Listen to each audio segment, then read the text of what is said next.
Lucifer আপনাকে যুক্ত করা আছে, বলেন আপনি। হ্যালো, হ্যাঁ, লুসিফার বলেন। হ্যাঁ, ভাই নমস্কার। নমস্কার বলেন। ভাই আমার ১ মিনিট একটু সাইডে যাই। আচ্ছা, ঠিক আছে বলেন। ১ মিনিট নেন।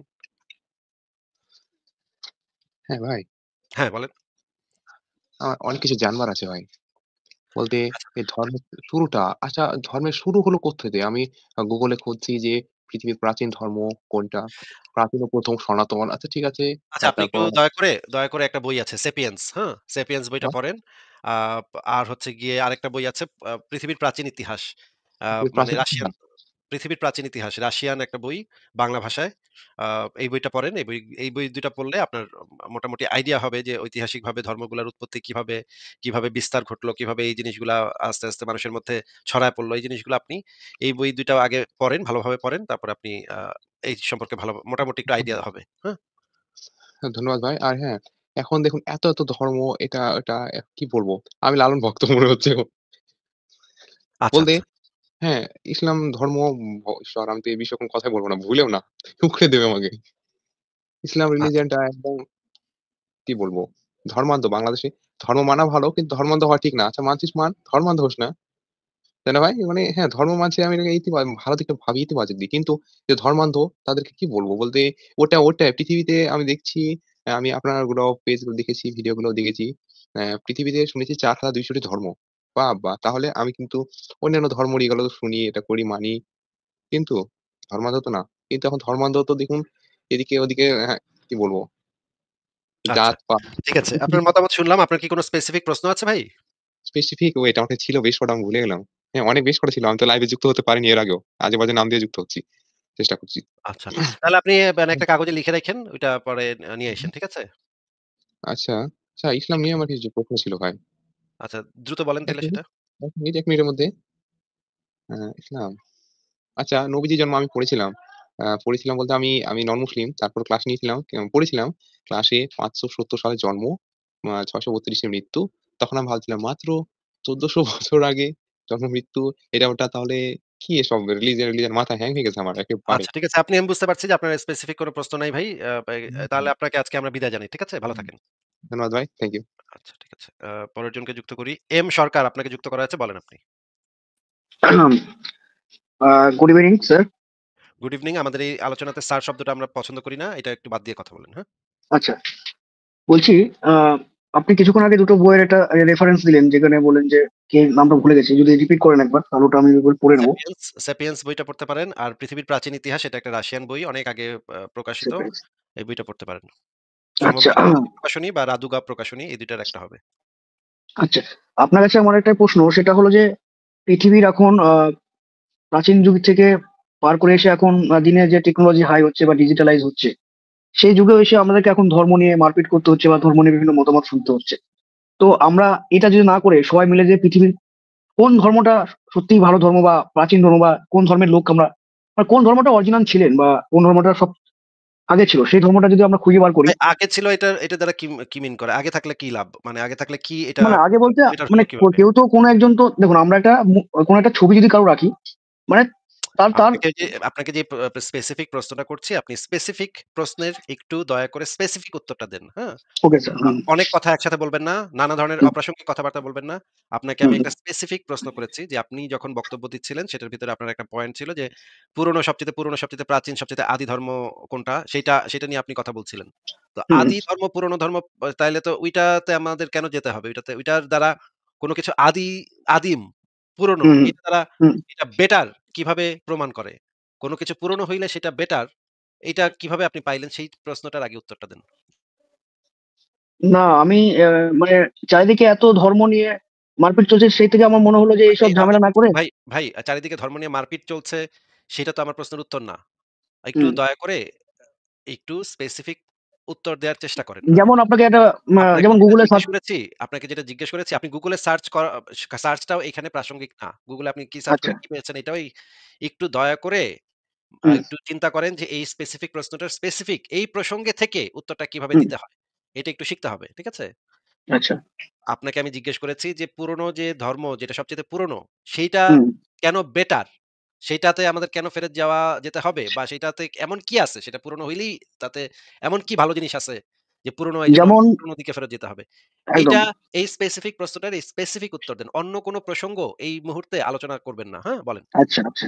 যেমন গুরুকুল আছে, গুরুকুল থাকতো। গুরুকুলে যদি মুনি ঋষিরা পড়াশোনা করতো, সেখানে শরীরচর্চা বলুন বা মানে মানে পৃথিবীর মঙ্গল কামনার জন্য সবকিছু কাজকর্ম করা হতো।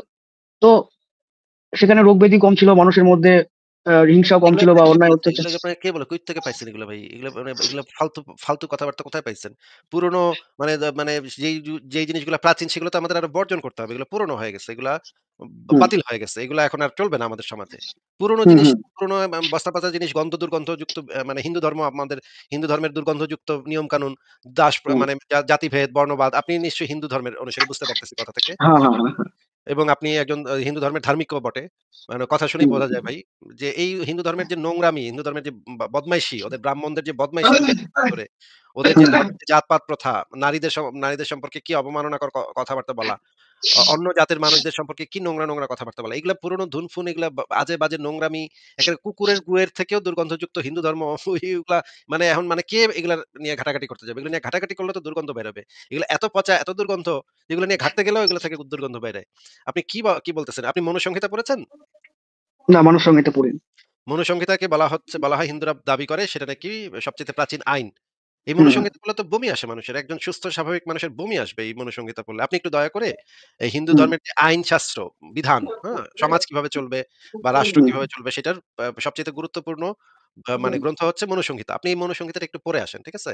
এটার ভিতরে এত আচ্ছা। জঘন্য, জঘন্য কথাবার্তা বলা আছে, এত নোংরা, নোংরা কথাবার্তা বলা আছে যেগুলা সুস্থ স্বাভাবিক মানুষের বমি আনার জন্য যথেষ্ট। হুম? হুম, আপনি আপনার ধর্মটা সম্পর্কে একটু ভালো করে পড়ে টরে আসেন। তারপর আপনার সাথে হুম, এই বিষয়ে কথা বলব। হ্যাঁ? আর আচ্ছা। ধর্ম মানেই হচ্ছে অন্ধবিশ্বাস। ধর্ম যখন হুম, মানুষ পালন করতে যায় তখন সেটা বাই ডেফিনিশন ধর্ম হচ্ছে হুম, একটা ডগমাটিক বিলিভ। ঠিক আছে? হুম, হুম, মানে হচ্ছে কিছু নিয়ম-কানুন থাকবে এবং সেই নিয়ম-কানুনগুলাকে আপনি প্রশ্ন করতে পারবেন না, প্রশ্ন তুলতে পারবেন না।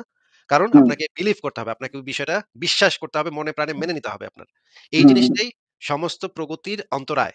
যখন হুম, কোন বিষয়, যখন কোন নিয়ম প্রশ্নাতীত হয়ে যায়, তখন হুম, সেটা প্রগতির অন্তরায়। আপনি নতুন কোন চিন্তা করতে পারবেন না। আপনাকে ওই পুরনো নিয়ম-কানুন, পুরনো বিধিবিধান সেই কত বছর আগে ২০০০ ৩০০০ বছর আগে কোন আ জঙ্গলের ন্যাংটা পাগল কি সমস্ত বিধান দিয়া গেছে আমাদের। জঙ্গলের হুম, ন্যাংটা হয়ে ঘুরতো যেগুলা মানে নিজের হাগার পর নিজের পাছা পরিষ্কার করতে পারত না। এরা কি হুম, বিধান দিয়া গেছে সেইগুলা বিধান এখন আমরা আমাদের সমাজে, আমাদের সভ্য সমাজে এপ্লাই করব? অসম্ভব। হুম? হুম। আমাদের বুদ্ধি আছে, আমাদের জ্ঞান আছে। আমরা আমাদের নিজেদের নিয়ম-কানুন, নিজেদের জীবনযাত্রা নিজেরাই তৈরি করতে পারি। আমাদেরও সেই সমস্ত বস্তা পচা, দুর্গন্ধযুক্ত নিয়ম-কানুন ঘাটাঘাটিরও দরকার নেই। ধর্ম পালনেরও কোনো প্রয়োজন নেই। ধর্ম হচ্ছে একটা অন্ধবিশ্বাস। আমাদের কাছে যুক্তি আছে, আমাদের কাছে বৈজ্ঞানিক পদ্ধতি আছে। আমরা সেগুলা এপ্লাই করে আমরা একটা সভ্য জীবনযাপন করতে পারি। হ্যাঁ, বলেন এবার।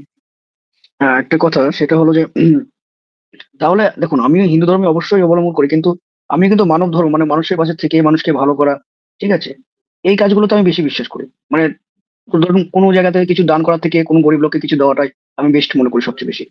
এটা কি আপনি তো হিন্দু ধর্ম থেকে মনে করেন নাকি আপনি নিজেই এটা বোঝেন যে না, এটা এটা দেখুন, আপনি নাস্তিক, আমি দেখুন ধর্মের তো পাশাপাশি আপনাকে এই কাজগুলো। আপনাকে আপনাকে যেটা স্পেসিফিক প্রশ্ন করি একটু দয়া করে স্পেসিফিক উত্তরটা দেন। হ্যাঁ? হ্যাঁ, আপনাকে বলুন। প্রশ্ন করেছি যে এই যে কোন একটা গরিব লোককে টাকা দেয়া বা কাউকে একটা সাহায্য করা, এটা কি হুম, আপনি হিন্দু ধর্মের কারণে করেন?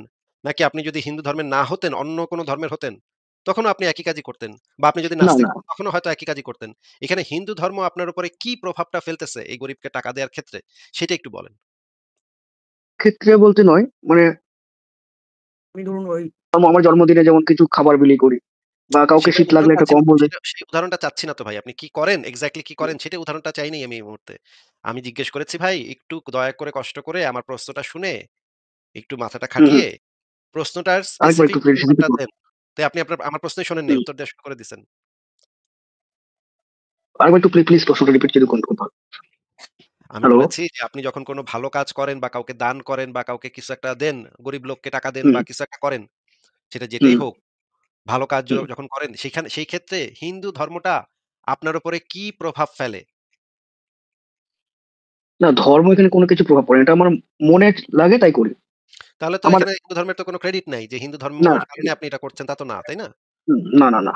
তাহলে এখানে তাহলে হিন্দু আপনি ধর্ম তাহলে আপনি হিন্দু এখানে ধর্মকে ক্রেডিট কেন দিচ্ছেন? যে এই হিন্দু ধর্মের আমি হিন্দু ধর্মের থেকে মানব ধর্ম ইয়া করি তারপরে আমি একজন হিন্দু বললেন আপনি। তাহলে তো আপনার কাছে আপনার জীবনযাত্রায় হিন্দু ধর্ম অ এই যে আপনার যে ভালো কাজে তো হিন্দু ধর্ম কোনো প্রভাব ফেলতেছে না। এটা তো আপনি কি স্বর্গে যাওয়ার জন্য এই গরিব লোককে টাকা দিছেন? দেন বলেন তো? না, না, না, না, স্বর্গে যাওয়ার জন্য নয়। মনে করেন একজন অসুস্থ লোক রাস্তায় অ্যাক্সিডেন্ট হয়ে পড়ে আছে। তাকে এখন দ্রুত হুম, হাসপাতালে যেতে হবে। একে হুম, হুম। আপনি হাসপাতালে যদি নিয়ে যান, এটা কি স্বর্গে যাওয়ার জন্য করবেন? নাকি আপনার ভেতর থেকেই আপনি বুঝবেন যে এই ব্যক্তিটাকে এখন নিয়ে যাওয়া উচিত? এটা কোনো নিঃস্বার্থভাবে আপনি স্বর্গে যাওয়ার লোভ লালসা থেকে করবেন নাকি নিঃস্বার্থভাবে করবেন? কোনটা করবেন? না, ওই সময় আমাকে মানুষটা মানবিক দিক থেকে আমাকে উনাকে একটা সাহায্য করা দরকার। তাই আমি একটা সিনিয়র সিটিজেন বা বলুন বা আমার মানে সেই দেশের নাগরিক বা সেখানকার নাগরিক হিসেবে আমার প্রথম এবং প্রধান যে দায়িত্বটা সেটা আমি পালন করব।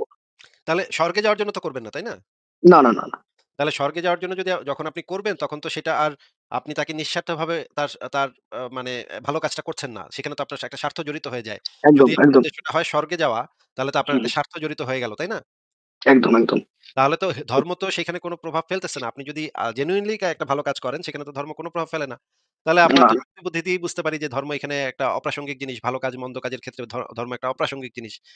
তো এটাই আপনাকে আমি বোঝাতে চাচ্ছিলাম। ঠিক, ঠিক, ঠিক। ঠিক আছে, তাহলে সরকার সাহেব আপনি কি আর কিছু বলবেন? আর কিছু আমি আগে আপনি যে বই দুটো বললেন আমি পড়বো। সেখান থেকে যদি কিছু কোয়েশ্চেন পাই আমি অবশ্যই আপনার কাছে এসে জিজ্ঞেস করব। সেগুলো আচ্ছা, রেফারেন্স লাইক বলেছেন। ঠিক আছে, ভালো থাকবেন। তাহলে আপনাকে বিদায় জানাই আজকে আমরা। পরে আবার ওকে, কথা ওকে। হবে। পরের জনকে যুক্ত করি। আমিন, আমিন আপনাকে যুক্ত করা আছে, বলেন আপনি।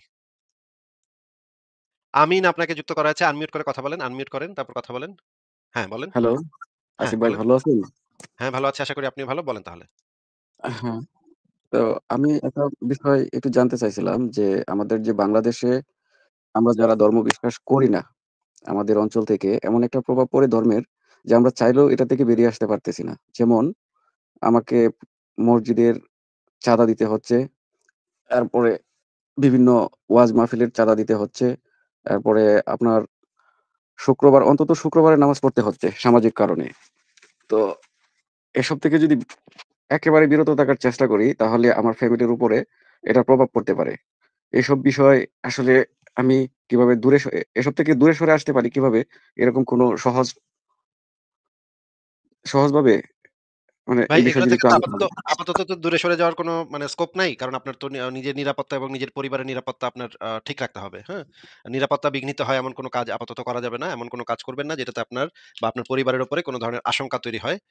যেটা আপনি করতে পারেন যে নামাজে দাঁড়ায়া "তাল গাছ এক পায়ে দাঁড়িয়ে সব গাছ ছাড়িয়ে" এই কবিতাটা পড়তে পারেন। হ্যাঁ? হ্যাঁ, আ আ এমনও হয় কি যে যাই, এমনি পোশাক-আশাক পরে অজু তো করতে হবে না। ওইটা তো আর তারা জানে না যে অজু করে যাচ্ছি কিনা। আর আমি মনে, মনে কি বলছি বা কি ইয়ে করছি এটা তো তারা জানে না। কিন্তু সামাজিকতার কারণে যাই যখন তখন প্রচন্ড খারাপ লাগে। এটা মানে এত বিরক্তিকর যে মানে অসহ্য। বুঝতে হুম? পারছি ভাই। কিন্তু কিছু তো করার নাই। এখন তো আমাদের মানে যারা বাংলাদেশে থাকে তাদের তো অনেক সময় নিরাপত্তার জন্য এই কাজগুলা করতে হয়। কিছু করার নাই। কিন্তু আমরা যেই কাজগুলা চালায় যাচ্ছি, কাজগুলা করছি, সেই কাজগুলার সাথে ধীরে, ধীরে যুক্ত হওয়ার চেষ্টা করেন। এবং আমরা কামনা করি যে হয়তো একটা সময় আসবে যখন আমরা এই সমস্ত ধর্মান্ধতা থেকে মুক্ত হইতে পারবো। তখন আর আমাদের এই সমস্ত মানে বেহুদা কাজকর্ম আমাদের আর করতে হবে না। তারপরে ক্ষতিগ্রস্ত কেমন হইতাছি দেখেন, আমি মোটামুটি একটা দরিদ্র ফ্যামিলি নিয়ে চলতাছি। তো প্রতিদিন এখন বর্তমান যে সিজন চলতাছে, এই সিজনে তো ওয়াজ মাহফিল। ৳৫০, ৳১০০, ৳২০ মানে এমন একটা পরিস্থিতি দাঁড়ায়, দোকানে বসার পর ২-১ জন প্রতিদিন ২-৩ টা পার্টি বা ৪-৫ টা পার্টিকে দিতেই হচ্ছে। দিতে হচ্ছে কারণ এজন্যে সামাজিকতার দিক চিন্তা করে। কিন্তু এতে করে প্রচন্ড কষ্ট লাগে যে আমি চাইলে আমার বাচ্চাদের জন্য এই টাকাটা দিয়ে আমি একটা কিছু কিনে নিয়ে যেতে পারতাম। বা আমি ফ্যামিলির জন্য এই টাকাটা খরচ করতে পারতাম। এখন যদি আমি কঠোরভাবে না দিই যে না এটা তো অপ্রয়োজনীয় বিষয়, আমি ওখানে টাকা দিব না। ভিতরে চিন্তা করে প্রকাশ না করলেও। তখনও দেখা যায় যে এরকম একটা ইফেক্ট পড়ে যে ও তো কি ধরনের মানুষ, ইসলামের জন্য সে ৳১০ খরচ করতে পারে না। সামাজিকতার মধ্যেই সমস্যাটা বেশি আরকি। সমাজ বুঝতে থেকে পেরেছি, বঞ্চিত হয়ে যাব। বুঝতে পেরেছি ভাই। কিন্তু আমাদের আসলে আপনাকে কোন সলিউশন দেওয়ার মতো কিছু আমার কাছে নাই ভাই। এটা আমি আমি এমনকি জানি না আমার কি করা দরকার। ফ্যামিলিতেও যে আমার বাচ্চারা আছে, আমার একটা বাচ্চা ১০ বছর বয়স। ও প্রতি শুক্রবারে নামাজ পড়তে যায়। এছাড়া আরো বিভিন্ন সময় নামাজ পড়তে যায়। ওকে যদি নিরুৎসাহিত করতে চাই, তাহলে আমার ওয়াইফ মনে করুন এই জিনিসটা আমার ওয়াইফ কিছুটা জানে যে আমি কিছুটা এই প্রকৃতির যে ধর্ম বলতেই আমি বিশ্বাস করি না।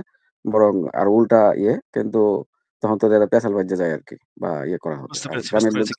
কিছু আপাতত কিছুই করার নাই ভাই। এভাবেই চলতে হবে। কিছুই বলার নাই বা করার নাই। আপনি চেষ্টা করেন যে কিভাবে আমার কাছে কোন উত্তর নাই ভাই এর। ঠিক আছে আমিন ভাই, আর কি কিছু বলবেন আপনি? না, ওইটাই জানার ছিল।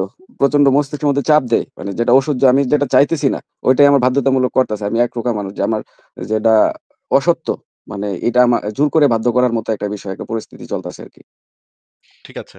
ঠিক আছে, তাহলে বিদায় জানাচ্ছি আপনাকে। ভালো থাকেন। কিছু তো ভাই হ্যাঁ, বলতে পারছি না। অবশ্যই। ধন্যবাদ আপনাকে। কথা বলে খুব ভালো লাগলো। ঠিক আছে ভাই, আমারও ভালো লাগলো। বিদায় জানাচ্ছি। পরের জন